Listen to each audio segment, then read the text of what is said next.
সম্ভ্রমযুক্ত বাংলা গড়ার জন্য পেটে ভাত, হাতে কাজ, মাথায় ছাদ, আমাদের পরিবারের লোকেরা যাতে কাজ করতে পারে, সেই নতুন ভারত গড়বার জন্য আমাদের মোদী সরকারকেই দরকার।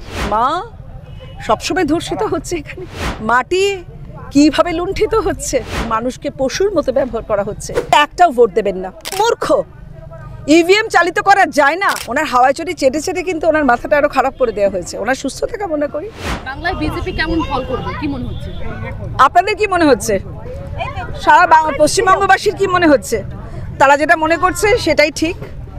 প্রধানমন্ত্রী, আমাদের অনারেবল লাভিং প্রাইম মিনিস্টার, তিনি আবার তৃতীয়বারের জন্য বিপুল ভোটে জয়যুক্ত হয়ে আবার উনি আসবেন। এখানে আমাদের শাসক পক্ষের যিনি সুপ্রিমো, তিনি নানা ধরনের ইম্পার্টিনেন্ট কথাবার্তা বলছেন। আপনারা সবাই মিলে সেই ইম্পার্টিনেন্সের বিরুদ্ধে থাকবেন।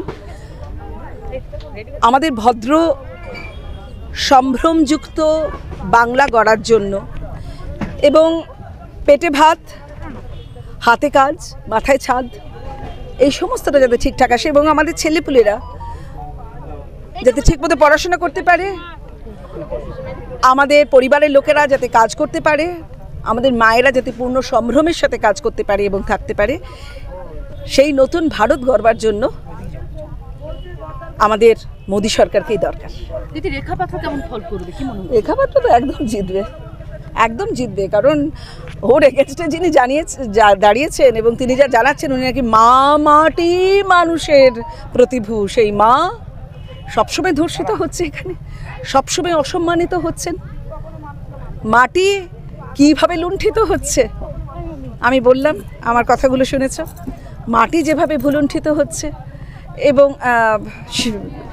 এবং আমাদের মানুষ যেভাবে পাশবিকতায় পর্যবেসিত হয়েছে এবং মানুষকে পশুর মতো ব্যবহার করা হচ্ছে, সেই তাদের যে প্রতিভূ, তাকে একটাও ভোট দেবেন না। জাস্ট নো ভোট টু হাজি। মুখ্যমন্ত্রী বলছেন যে বিজেপি ইভিএম গুলিকে চালনা করছে, কিভাবে দেখছেন? ও বাবা, তাই নাকি? এই যে বললাম, এত মূর্খ। ইভিএম চালিত করা যায় না। তাহলে ইভিএম যদি চালিত হয়, আমি দাঁড়িয়েছিলাম উলুবেড়িয়ায়, সারা রাত ধরে P P P P P P P P P P করে আওয়াজটা কিসের হচ্ছিল? সেই যে সারা রাত্রি ধরে পি পি পি পি হলো, একটা অদ্ভুত সমস্ত ফল হলো, সেটা কি?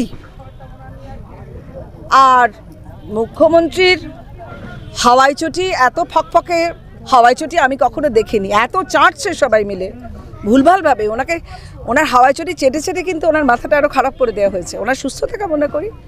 এবং আমাদের এখানে আজ্ঞাচক্রে একটা চোখ আছে, জানেন তো? আমরা যারা আধ্যাত্মিকতায় থাকি, এখানে চোখ আছে। সেই চোখ দিয়ে আমরা স্পষ্ট দেখতে পাচ্ছি উনি যে সাদা শাড়ি পরেন, সেই সাদা শাড়িটা কিন্তু কলঙ্কিত হয়ে গেছে। সেই শাড়ির রং এখন আর সাদা নয়। আচ্ছা, সকালবেলায় আজ তাপস রায়ের প্রশংসা করেছিলেন কুণাল ঘোষ, তার জন্য তার যে রাজ্য সাধারণ সম্পাদকের পদ থেকে কুণাল ঘোষকে বাদ দিয়েছে তৃণমূল, কিভাবে দেখছেন? তো ঠিকই করেছে। জসমিন দেশে জদাচার। এইসব দলে অন্য কারোর প্রশংসা করবে, তাকে কখনো হতে পারে নাকি? উনি বলেছেন, আমি তৃণমূলে ছিলাম, তৃণমূলে আছি, কিন্তু ভবিষ্যতে তৃণমূলে থাকার চেষ্টা করব। তাহলে কি বিজেপিতে যোগের সম্ভাবনা রয়েছে? বিজেপিতে যোগ দিলে কেউ বিজেপিতে তাকে নিতে চাইবে কিনা, সেটাও তো একটা প্রশ্ন। এবং কেন নেবে? তাকে নিলে, তাকে নেওয়ার মতো, তাকে নিলে আর বলছে তাকে নেওয়ার মতো জায়গায় কি বিজেপি আছেন? সারা পশ্চিমবঙ্গবাসী বিজেপির সাথে আছে। তার জন্য কুণাল ঘোষকে আর লাগে না। আর তাছাড়া একলা কুণাল ঘোষই কিন্তু শকুনি মামা তৃণমূলের, একলাই ওই দলটাকে শেষ করে দিল। দরকার কি ছিল? সকলকে, মিঠুনদা থেকে শুরু করে, অগ্নি থেকে শুরু করে, আমাদের নরেন্দ্র মোদীজি থেকে শুরু করে, আমাদের